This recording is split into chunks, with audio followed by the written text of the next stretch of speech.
मेरे प्यारे देशवासियों, नमस्कार। अक्सर मन की बात में आपके प्रश्नों की बौछार रहती है। इस बार मैंने सोचा कि कुछ अलग किया जाए। मैं आपसे प्रश्न करूं, तो ध्यान से सुनिए मेरे सवाल। ओलंपिक में इंडिविजुअल गोल्ड जीतने वाला पहला भारतीय कौन था? ओलंपिक के कौन से खेल में भारत ने अब तक सबसे ज्यादा मेडल जीते हैं? ओलंपिक में किस खिलाड़ी ने सबसे ज्यादा पदक जीते हैं? साथियों, आप मुझे जवाब भेजे न भेजे, पर माय गॉव में ओलंपिक्स पर जो क्विज है, उसमें प्रश्नों के उत्तर देंगे तो कई सारे इनाम जीतेंगे। ऐसे बहुत सारे प्रश्न माय गॉव के रोड टू टोक्यो क्विज में है। आप रोड टू टोक्यो क्विज में भाग लें। भारत ने पहले कैसा परफॉर्म किया है, हमारी टोक्यो ओलंपिक्स के लिए अब क्या तैयारी है, ये सब खुद जाने और दूसरों को भी बताएं। मैं आप सबसे आग्रह करना चाहता हूं कि आप इस क्विज कंपटीशन में जरूर हिस्सा लीजिए।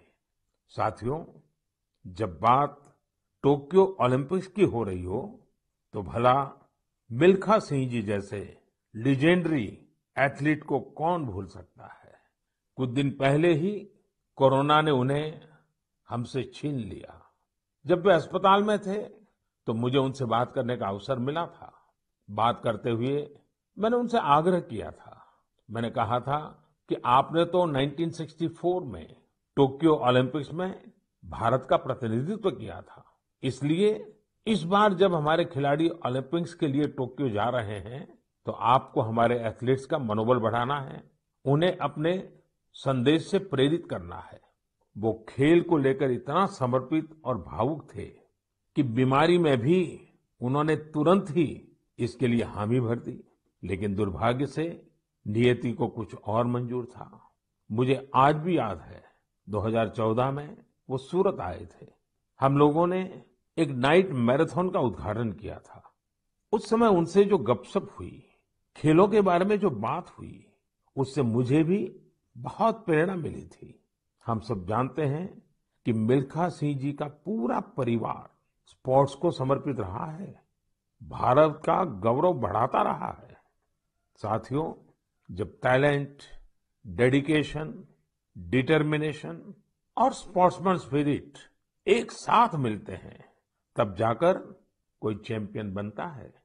हमारे देश में तो अधिकांश खिलाड़ी छोटे छोटे शहरों, कस्बों, गांवों से निकल करके आते हैं। टोक्यो जा रहे ओलंपिक दल में भी कई ऐसे खिलाड़ी शामिल हैं जिनका जीवन बहुत प्रेरित करता है। हमारे प्रवीण जाधव जी के बारे में आप सुनेंगे तो आपको भी लगेगा कि कितने कठिन संघर्षों से गुजरते हुए प्रवीण जी यहाँ पहुंचे हैं। प्रवीण जाधव जी महाराष्ट्र के सातारा जिले के एक गांव के रहने वाले हैं। वो आर्चरी के बेहतरीन खिलाड़ी हैं। उनके माता पिता मजदूरी कर परिवार चलाते हैं और अब उनका बेटा अपना पहला ओलंपिक्स खेलने टोक्यो जा रहा है। ये सिर्फ उनके माता पिता ही नहीं, हम सभी के लिए कितने गौरव की बात है। ऐसे ही एक और खिलाड़ी हैं हमारी नेहा गोयल जी। नेहा टोक्यो जा रही महिला हॉकी टीम की सदस्य हैं। उनकी माँ और बहनें साइकिल की फैक्ट्री में काम करके परिवार का खर्च जुटाती हैं। नेहा की तरह ही दीपिका कुमारी जी के जीवन का सफर भी उतार चढ़ाव भरा रहा है। दीपिका के पिता ऑटो रिक्शा चलाते हैं और उनकी माँ नर्स हैं। और अब देखिए, दीपिका अब टोक्यो ओलंपिक्स में भारत की तरफ से एकमात्र महिला तीरंदाज है। कभी विश्व की नंबर 1 तीरंदाज रही दीपिका के साथ हम सबकी शुभकामना है। साथियों, जीवन में हम जहां भी पहुंचते हैं, जितनी भी ऊंचाई प्राप्त करते हैं, जमीन से ये जुड़ाव हमेशा हमें अपनी जड़ों से बांधे रखता है। संघर्ष के दिनों के बाद मिली सफलता का आनंद भी कुछ और ही होता है। टोक्यो जा रहे हमारे खिलाड़ियों ने बचपन में साधनों, संसाधनों की हर कमी का सामना किया, लेकिन वो डटे रहे, जुटे रहे। उत्तर प्रदेश के मुजफ्फरनगर की प्रियंका गोस्वामी जी का जीवन भी बहुत सीख देता है। प्रियंका के पिता बस कंडक्टर है। बचपन में प्रियंका को वो बैग बहुत पसंद था जो मेडल पाने वाली खिलाड़ियों को मिलता है। इसी आकर्षण में उन्होंने पहली बार रेस वॉकिंग प्रतियोगिता में हिस्सा लिया था। अब आज वो इसकी बड़ी चैंपियन है। जैवलिन थ्रो में भाग लेने वाले शिवपाल सिंह जी बनारस के रहने वाले हैं। शिवपाल जी का तो पूरा परिवार ही इस खेल से जुड़ा हुआ है। इनके पिता, चाचा और भाई सभी भाला फेंकने में एक्सपर्ट हैं। परिवार की यही परंपरा उनके लिए टोक्यो ओलंपिक्स में काम आने वाली है। टोक्यो ओलंपिक के लिए जा रहे हैं चिराग शेट्टी और उनके पार्टनर सात्विक साईराज का हौसला भी प्रेरित करने वाला है। हाल ही में चिराग के नाना जी का कोरोना से निधन हो गया था।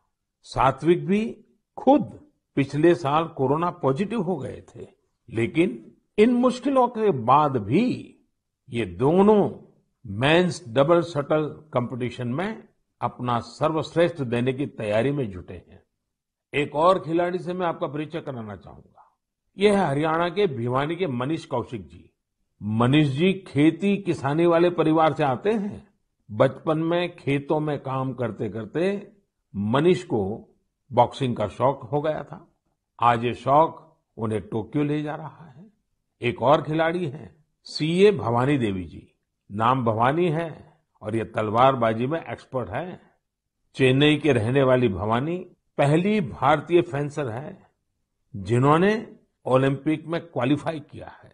मैं कहीं पढ़ रहा था कि भवानी जी की ट्रेनिंग जारी रहे, इसके लिए उनकी मां ने अपने गहने तक गिरवी रख दिए थे। साथियों, ऐसे तो अनगिनत नाम है, लेकिन मन की बात में मैं आज कुछ ही नामों का जिक्र कर पाया हूं। टोक्यो जा रहे हर खिलाड़ी का अपना संघर्ष रहा है, बरसों की मेहनत रही है। वो सिर्फ अपने लिए ही नहीं जा रहे, बल्कि देश के लिए जा रहे हैं। इन खिलाड़ियों को भारत का गौरव भी बढ़ाना है और लोगों का दिल भी जीतना है। और इसलिए मेरे देशवासियों, मैं आपको भी एक सलाह देना चाहता हूं। हमें जाने अनजाने में भी हमारे इन खिलाड़ियों पर दबाव नहीं बनाना है, बल्कि खुले मन से इनका साथ देना है। हर खिलाड़ी का उत्साह बढ़ाना है। सोशल मीडिया पर आप #Cheer4India के साथ अपने इन खिलाड़ियों को शुभकामनाएं दे सकते हैं। आप कुछ और भी इनोवेटिव करना चाहें तो वो भी जरूर करें। अगर आपको कोई ऐसा आइडिया आता है जो हमारे खिलाड़ियों के लिए देश को मिलकर करना चाहिए, तो वो आप मुझे जरूर भेजिएगा। हम सब मिलकर टोक्यो जाने वाले अपने खिलाड़ियों को सपोर्ट करेंगे। Cheer for India, cheer for India, cheer for India. मेरे प्यारे देशवासियों, कोरोना के खिलाफ हम देशवासियों की लड़ाई जारी है, लेकिन इस लड़ाई में हम सब साथ मिलकर कई असाधारण मुकाम भी हासिल कर रहे हैं। अभी कुछ दिन पहले ही हमारे देश ने एक अभूतपूर्व काम किया है। 21 जून को वैक्सीन अभियान के अगले चरण की शुरुआत हुई और उसी दिन देश ने 86 लाख से ज्यादा लोगों को मुफ्त वैक्सीन लगाने का रिकॉर्ड भी बना दिया, और वो भी एक दिन में। इतनी बड़ी संख्या में भारत सरकार की तरफ से मुफ्त वैक्सीनेशन, और वो भी एक दिन में, स्वाभाविक है इसकी चर्चा भी खूब हुई है। साथियों, एक साल पहले सबके सामने सवाल था कि वैक्सीन कब आएगी। आज हम एक दिन में लाखों लोगों को मेड इन इंडिया वैक्सीन मुफ्त में लगा रहे हैं, और यही तो नए भारत की ताकत है। साथियों, वैक्सीन की सेफ्टी देश के हर नागरिक को मिले, हमें लगातार प्रयास करते रहना है। कई जगहों पर वैक्सीन हेजिटेंसी को खत्म करने के लिए कई संगठन, सिविल सोसाइटी के लोग आगे आए हैं और सब मिलकर के बहुत अच्छा काम कर रहे हैं। चलिए हम भी आज एक गांव में चलते हैं और उन्हीं लोगों से बात करते हैं वैक्सीन के बारे में। मध्य प्रदेश के बैतूल जिले के डुलारिया गांव चलते हैं। हेलो। नमस्कार। नमस्ते जी। मेरा नाम राजेश हिरावे, ग्राम पंचायत डुलारिया, भीमपुर ब्लॉक। राजेश जी, मैंने फोन इसलिए किया कि मैं जानना चाहता था कि अभी आपके गांव में अब कोरोना की क्या स्थिति है। सर, यहाँ पे कोरोना की स्थिति तो अभी ऐसा कुछ नहीं है यहाँ। अभी लोग बीमार नहीं है। जी। गांव की जनसंख्या कितनी है, कितने लोग हैं गांव में? गांव में 462 पुरुष है और 332 महिला है। अच्छा राजेश जी, आपने वैक्सीन ले ली क्या? नहीं सर, अभी नहीं लिया। अरे क्यों नहीं लिया? सर जी, यहाँ पे कुछ लोगों ने कुछ व्हाट्सएप पे ऐसा भ्रम डाल दिया गया कि उससे लोग भ्रमित हो गए सर जी। तो क्या आपके मन में भी डर है? जी, सब पूरे गांव में ऐसा भ्रम फैला दिया था सर। अरे रे रे, ये क्या बात की आपने। देखिए राजेश जी, जी। मेरा आपको भी और मेरे सभी गांव के भाई बहनों को यही कहना है कि डर है तो निकाल दीजिए। जी। हमारे पूरे देश में 31 करोड़ से भी ज्यादा लोगों ने वैक्सीन का टीका लगवा लिया है। जी। आपको पता है ना, मैंने खुद ने भी दोनों डोज लगवा लिए हैं।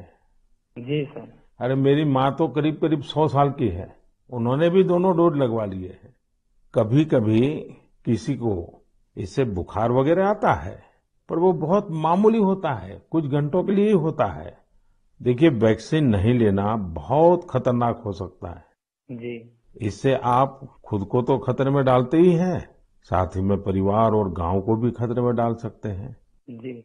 और राजेश जी, इसलिए जितना जल्दी हो सके वैक्सीन लगवा लीजिए और गांव में सबको बताइए कि भारत सरकार की तरफ से मुफ्त वैक्सीन दी जा रही है और 18 वर्ष से ऊपर के सभी लोगों के लिए ये मुफ्त वैक्सीनेशन है।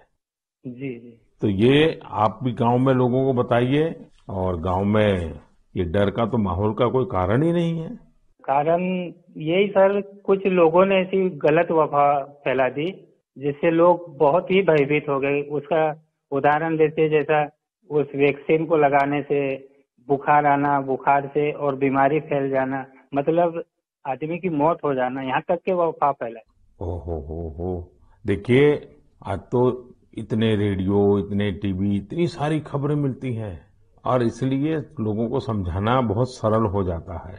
और देखिए, मैं आपको बताऊं, भारत के अनेक गांव ऐसे हैं जहां सभी लोग वैक्सीन लगवा चुके हैं, यानी गांव के 100% लोग। जैसे मैं आपको एक उदाहरण देता हूं। जी। कश्मीर में बांदीपुरा जिला है। इस बांदीपुरा जिले में एक व्यवन गांव के लोगों ने मिलकर 100%, 100% वैक्सीन का लक्ष्य बनाया और उसे पूरा भी कर दिया। आज कश्मीर के इस गांव के 18 साल से ऊपर के सभी लोग टीका लगवा चुके हैं। नागालैंड के भी 3 गांवों के बारे में मुझे पता चला कि वहां भी सभी लोगों ने 100%, 100% टीका लगवा लिया है। जी। जी। राजेश जी, आपको भी अपने गांव, अपने आसपास के गांव में ये बात पहुंचानी चाहिए। और आप भी जैसे कहते हैं, ये भ्रम है, बस ये भ्रम ही है। जी। जी। तो भ्रम का जवाब यही है कि आपको खुद को टीका लगा करके समझाना पड़ेगा सबको। करेंगे ना आप? जी सर। पक्का करेंगे? जी सर। जी सर, आपसे बात करने से मुझे ऐसा लगा कि मैं खुद भी टीका लगाऊंगा और लोगों को इसके बारे में आगे बढ़ाऊंगा। अच्छा, गांव में और भी कोई है जिनसे मैं बात कर सकता हूँ?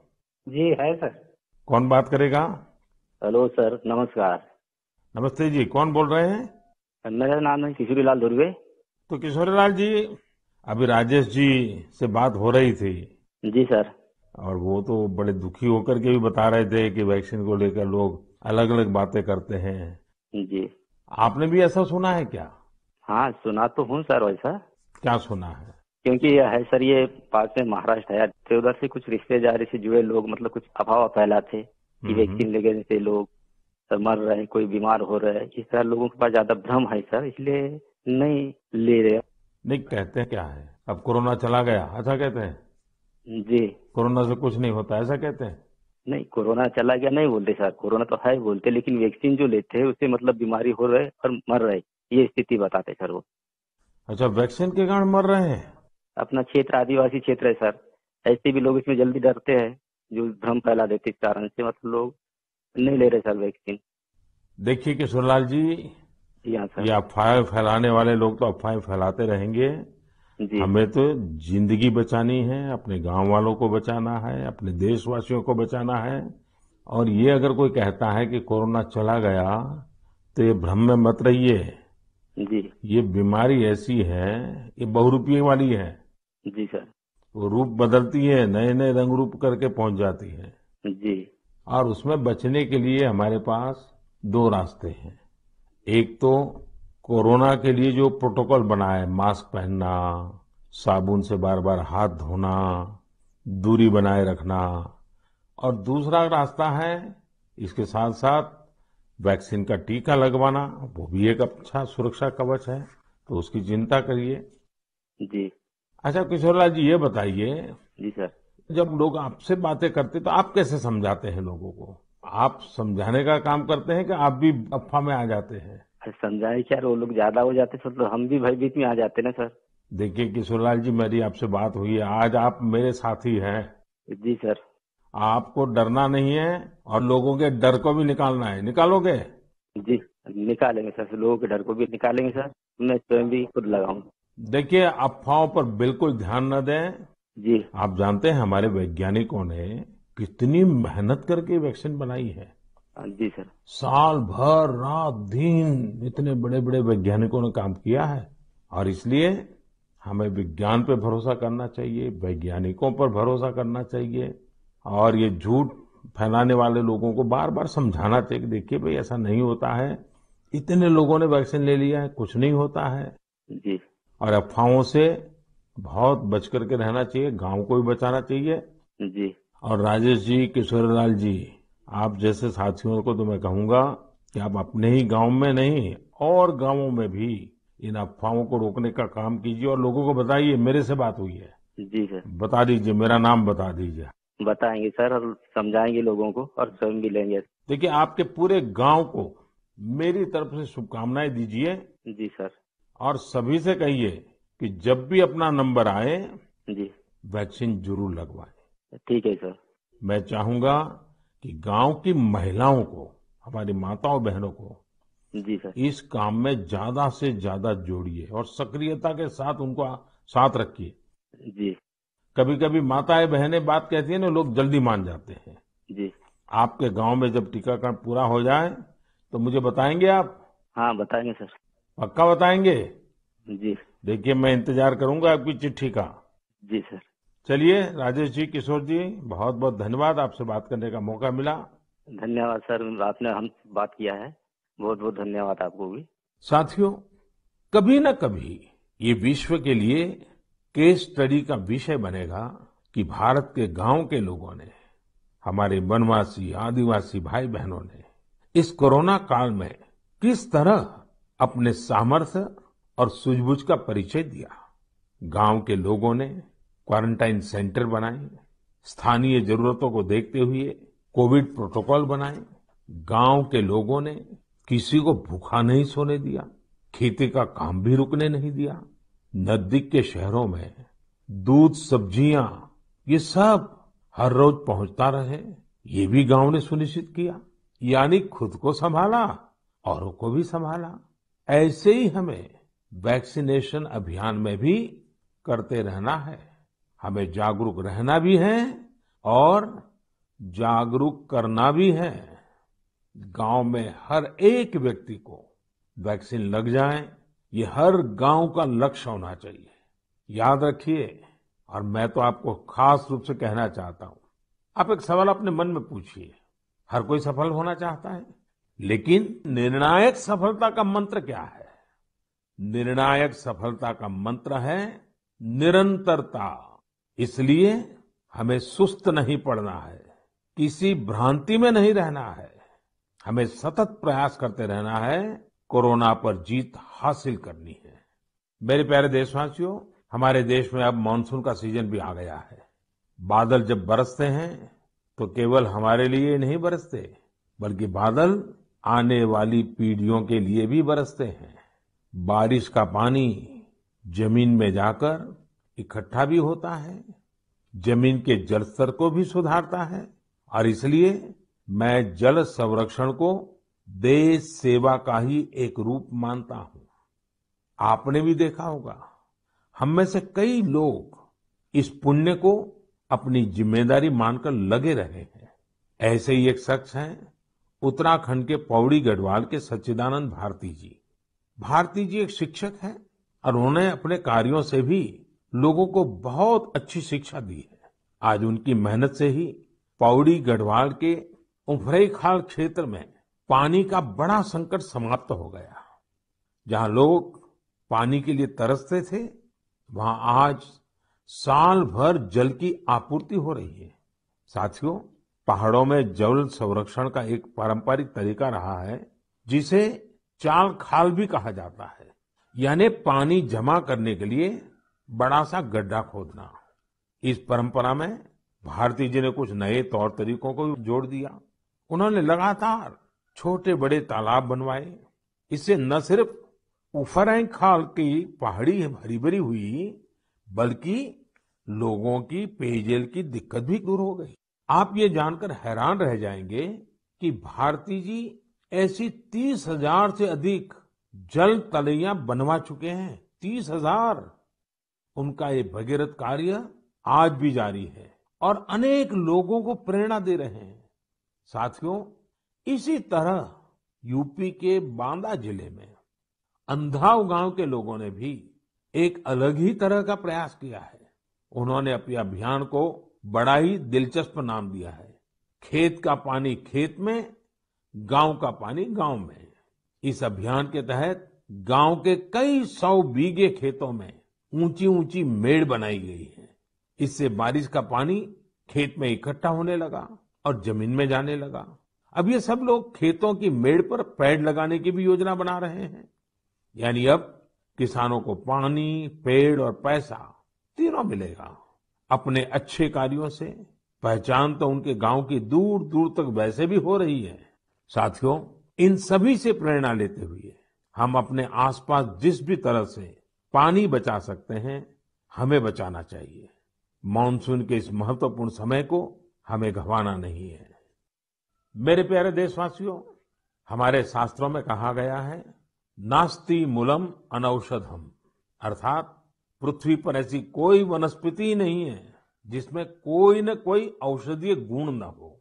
हमारे आसपास ऐसे कितने ही पेड़ पौधे होते हैं जिनमें अद्भुत गुण होते हैं, लेकिन कई बार हमें उनके बारे में पता ही नहीं होता। मुझे नैनीताल से एक साथी भाई परितोष ने इस विषय पर एक पत्र भेजा है। उन्होंने लिखा है कि उन्हें गिलोय और दूसरी कई वनस्पतियों के इतने चमत्कारी मेडिकल गुणों के बारे में कोरोना आने के बाद ही पता चला। परितोष ने मुझे आग्रह भी किया है कि मैं मन की बात एक लाभ ये भी होगा कि स्थानीय वनस्पतियों के माध्यम से आपके क्षेत्र की पहचान भी बढ़ेगी। मेरे प्यारे देशवासियों, अब से कुछ दिनों बाद 1 जुलाई को हम नेशनल डॉक्टर्स डे मनाएंगे।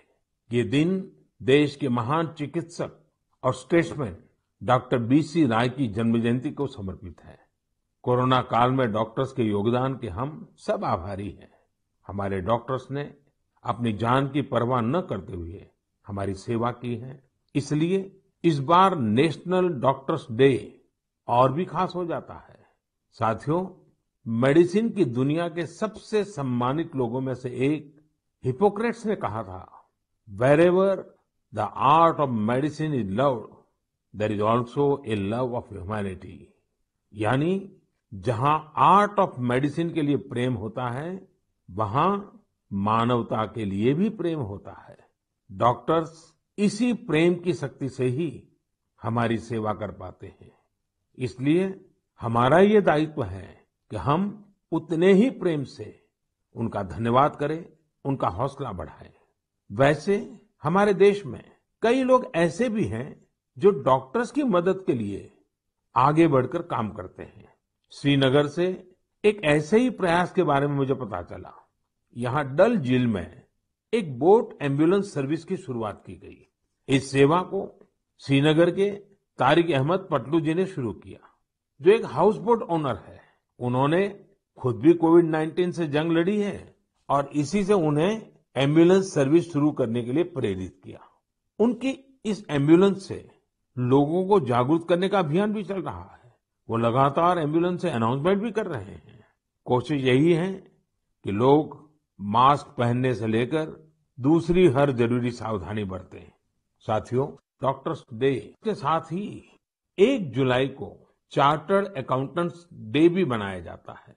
मैंने कुछ वर्ष पहले देश के चार्टर्ड अकाउंटेंट्स से ग्लोबल लेवल की भारतीय ऑडिट फर्म्स का उपहार मांगा था। आज मैं उन्हें इसकी याद दिलाना चाहता हूँ। अर्थव्यवस्था में पारदर्शिता लाने के लिए चार्टर्ड अकाउंटेंट्स बहुत अच्छी और सकारात्मक भूमिका निभा सकते हैं।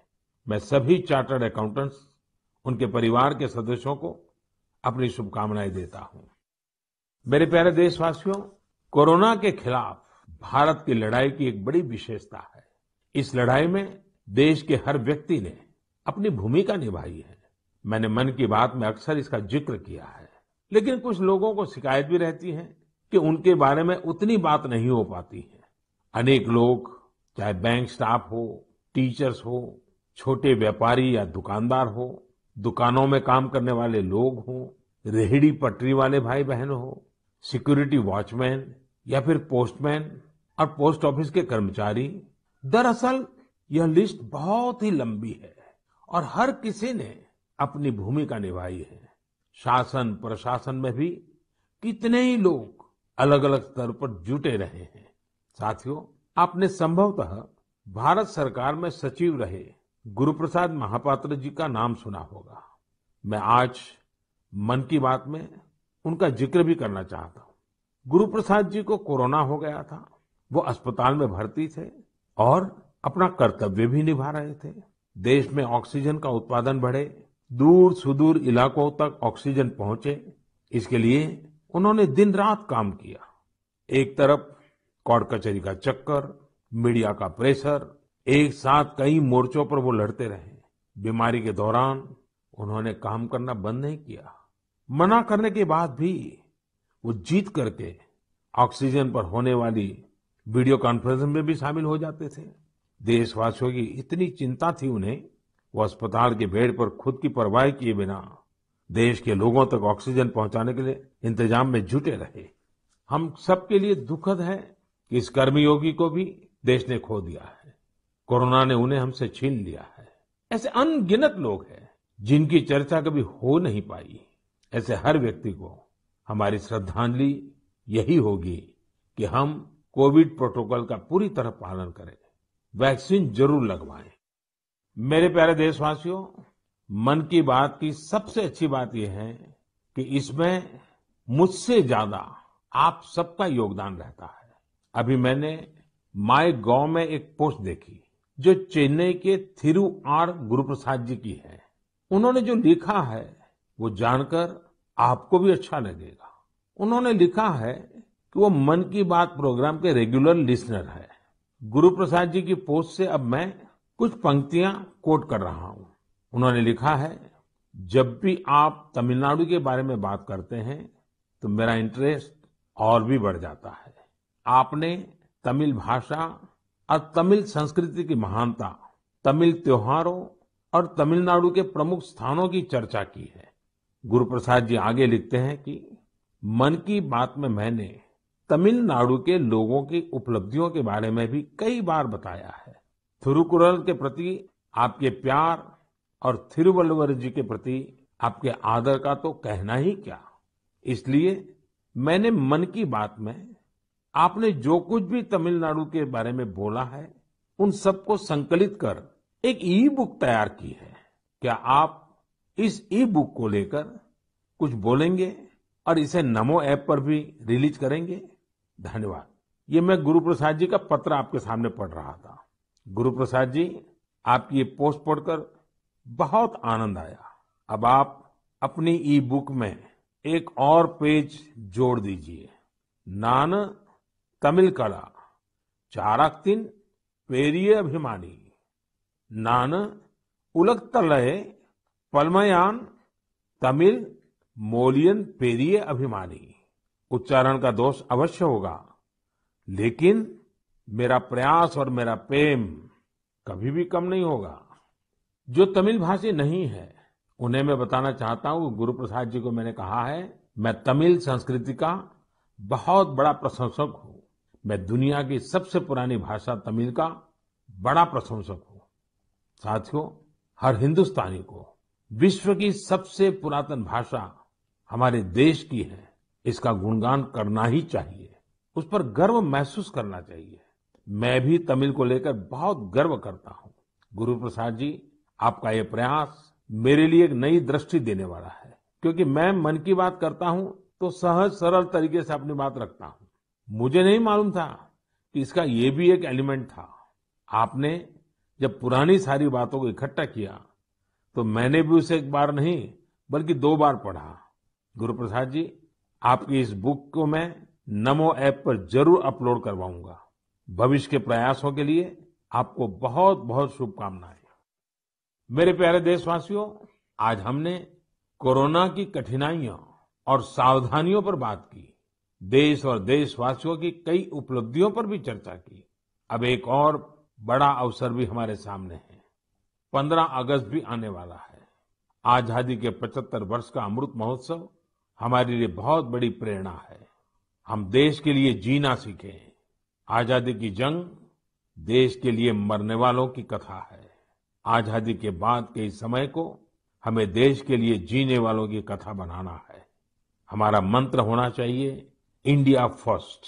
हमारे हर फैसले, हर निर्णय का आधार होना चाहिए इंडिया फर्स्ट। साथियों, अमृत महोत्सव में देश ने कई सामूहिक लक्ष्य भी तय किए हैं। जैसे हमें अपने स्वाधीनता सेनानियों को याद करते हुए उनसे जुड़े इतिहास को पुनर्जीवित करना है। आपको याद होगा कि मन की बात में मैंने युवाओं से स्वाधीनता संग्राम पर इतिहास लेखन करके शोध करने इसकी अपील की थी। मकसद ये था कि युवा प्रतिभाएं आगे आए, युवा सोच, युवा विचार सामने आए, युवा कलम नई ऊर्जा के साथ लेखन करे। मुझे ये देखकर बहुत अच्छा लगा कि बहुत ही कम समय में 2500 से ज्यादा युवा इस काम को करने के लिए आगे आए हैं। साथियों, दिलचस्प बात यह है, 19वीं 20वीं शताब्दी के जंग की बात तो आमतौर पर होती रहती है, लेकिन खुशी इस बात की है कि 21वीं सदी में जो युवा पैदा हुए हैं, 21वीं सदी में जिनका जन्म हुआ है, ऐसे मेरे नौजवान साथियों ने 19वीं और 20वीं शताब्दी की आजादी की जंग को लोगों के सामने रखने का मोर्चा संभाला है। इन सभी लोगों ने माईगॉव पर इसका पूरा ब्यौरा भेजा है।